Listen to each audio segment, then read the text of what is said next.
I'd love to do it, of course. But thank you very much for coming along tonight, guys. It's just been a fantastic turnout. I'm embarrassed to say it's my first time to Vancouver. I love your city. And it's just great to see so many people come out. You've been so patient. You've had to absorb an awful lot of information. I'll try and make this as interesting as quick as I can. So we're talking Niue, and I know some of the glazed faces as they come up to the stand, sort of what's a Niue, or a Niue, or a Niue? Niue is an island, and for those who didn't get to our booth, it's situated in a little triangle between Fiji, Samoa, and Tonga, and you can see it up in the corner there. Access is by one flight a week from Air New Zealand. Every Saturday morning, 3-hour 30 flight, which I might add connects perfectly with the Vancouver, or Air New Zealand service from Vancouver. That lands Saturday morning at 05:50, and you'll be on the plane for Niue at 9:30. Okay? It's one island, and it's the largest raised coral atoll in the world, and it's around 78 k's around. One road goes right around the outside. There's no public transport. There's only 1,400 people on the island. It's one of the smallest countries in the world by population, and so you don't get crowded in there, believe me. You really don't. Just a quick fact, it is New Zealand currency. Excuse me. New Zealand is spoken, and it's a very, very, very safe country. We should stress that point. I forgot to mention, we do have a jail, but the last guy used to let himself in and out. And when he eventually went home to the village, and no one got around to sort of thinking, we better get him back again, so that was the end of his sentence. It's now empty. Now the country is surrounded by a unique landscape. It's surrounded by a ledge of volcanic rock and ash and coral. It goes out about 20 or 30 metres right round. So you don't have the pristine, long, big, white, sandy beaches that you expect in the South Pacific. But what you do have are dozens of little swimming coves and chasms that are just beautiful. And I've got a couple coming up in slides to come. And at high tide, you can swim there like a beach that not half the width of this room. And at low tide, you can walk out onto the reef, and there's pools. Some of the pools are 10, 15 metres long, 3 or 4 metres deep, and they're literally full of fish. And you can snorkel in these, and it's like snorkeling in an aquarium. It's quite extraordinary. And for people who are a bit nervous about snorkeling outside the reef, it's very, very safe. It's a cultural experience. I mean, every country that you've been here tonight, the people are fantastic. This is the South Pacific. But something special about Niueans. They really are. They're a very peaceful people, very undemanding. There's no push, there's no hustle. I like to tell the story. I went to the market on a Tuesday morning at 6 o'clock, and really, market's a bit of a misnomer. It's about a quarter of the size of this room. But the ladies are sitting there, and I sat down having a chat. The next thing we're talking teenagers, birth control, all the problems of youth. And I left after an hour and thought, God, I haven't bought anything. And no one tried to hustle me. So I went back and bought something just to feel better. And those people are just lovely. And the wonderful vodkas down the bottom left-hand corner, you'll see those throughout the South Pacific.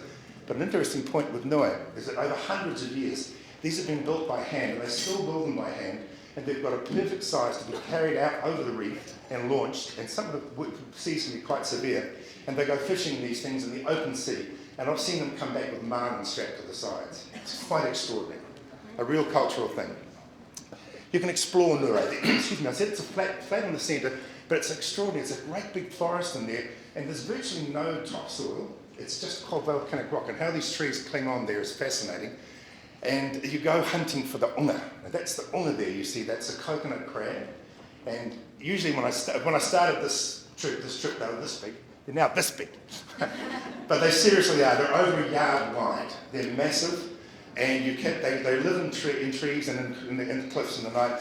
And my mate Willie, who I'm going to tell you about in a minute, took my grandson and I hunting these in the middle of the night, and it was an amazing experience. It's scary, because it's pitch dark, you can't see a thing, you're stumbling over rocks, and you're suddenly, quiet, look. And there, about 2 metres away from him, is one of these things just sitting on the rock. Whoa! It's quite an experience. Yes, it is an eco-paradise. There's that ledge I mentioned to you, just around you can see around the side of the, that's Araceli Bay there, which is where all the whales come in to breed as well. And I must tell you a lovely little story. That little chair in the bottom left-hand corner there, it's an American guy, fell in love with Niue, was diagnosed with terminal cancer, so he went there to die, and he built this little place called Restoration Reef, and it's a little one motel unit, but he built this extraordinary walkway out to the end of the rocks for one seat. That's the seat there. And that was when the whale season comes in, the whales would come within 100 metres of that seat. And what he did was he put some floodlights down below, and he just flicked the switch, and the whole of the water around that seat would flood at night. You can still go there now. Extraordinary. He lived for 6 years, by the way. And he reckons it was Niue gave him those extra 5.5 years. Caving. There's some most amazing caves on Niue, just breathtaking. Somebody told me that there's over 100 that still haven't discovered. How do you count undiscovered way of the caves, I'm not quite sure. But and you can't really see from the back, but just this one here, this is Awaiki Cave. That's my sister there. That's a person just sitting there, a little white dot. And that pool there is about 4 meters, about say 12, 15 feet deep, crystal clear, and heaps of fish. Amazing place for swimming and snorkeling. And the top one is just breathtaking. So lots and lots to explore. Easy to get to. They're all only about 50 metres away from the road. You need good stout walking shoes. You need a sense of adventure. You need a little bit of fitness to really truly enjoy Niue. You need to go find Niue. Niue doesn't come to you. Snorkeling paradise. It is really, the coral is beautiful. The water is crystal clear. And I mentioned those big, if you can see the background there, that's one of these, along there, that's one of those pools I mentioned. It's very safe for snorkeling, but if you're more experienced, go outside the reef, the visibility is unbelievable.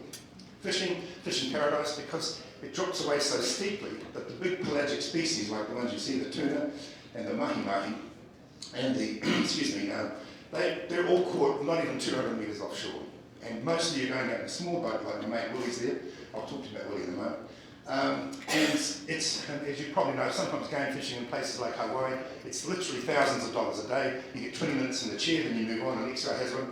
You go out with Willie, it's $350 NZ, that's 300 Canadian for 3 to 4 guys with all the gear provided for 5 hours of fishing. So it's great value.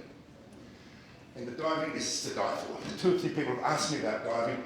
The visibility is 80 to 90 metres. Now that's over 250 feet, which is unbelievable. I mean, normally diving 70 to 80 feet is fantastic. It's over 200 feet. And crystal clear, beautiful diving conditions.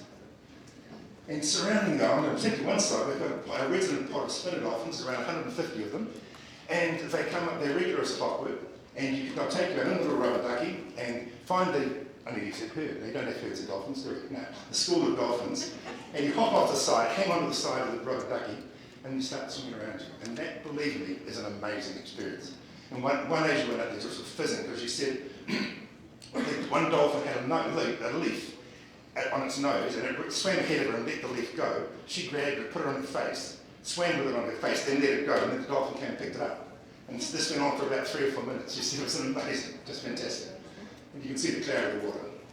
But one of the things that really, really sets Niue aside is the whales. And from July to October, the humpback whales come literally within 100 metres of shore, 100 yards of shore. The clarity of the water is amazing, and you can literally sit on we've only got the one resort, which I'll talk about in a minute, but you can sit on the deck at the Matavai, and they're not even 100 yards away from you. And one girl said she complained at night because the mother and calf calling to each other kept her awake. So she gave up, sat out on the deck in the moonlight, poured herself a glass of wine, and just watched them. Amazing experience. This is the next story. This guy here, it's hard to see from the back, but that is a humpback female rest vertically. And the guy up there was filming it, and he suddenly turned around, and the little calf, had come right behind him. And he just turned around, and they're 3 metres away. They know eyeball to eyeball. He said it was an amazing, extraordinary experience. So the whales, July to October. And I mentioned those sea treks and coves. This is a classic case of what they're like around the island. That little one at the bottom here, that's at half tide. At high tide, it's a beautiful swimming spot. At low tide, you can walk out on the reef and explore. And that's the Niue pool at the top. Beautiful. Accommodation, huge choice. One. We have one resort. It is called the Matavai, and it's sitting on the side of the cliff. It's a genuine 4-star. It's been upgraded from 20 to 40 rooms, so it's huge. The next biggest is 5, the next biggest is 3, and the next biggest is 1, which was Restoration Week, I told you before. But it's a beautiful hotel in Matavai, and the dive Niue people are right next door. You walk through the gap in the hedge. Beautiful setting, looking over the whole bay. Just been upgraded, delightful property. And there's a selection, as I said, there's little motel units, fully self-contained. The one on the left-hand corner, there's a couple of Canadians run that. They again fell in love with Niue, and they just literally made a deal with staying at the place for a week. They only said they wanted to sell, they bought it on the spot. And they've been there for the last 2 years. And then even down we had guest houses and backpackers, so there is a good variety of accommodation. Now, if I didn't mention eating, yes, there's a good range of eateries on the island, surprisingly. No, you don't go to Niue to shop.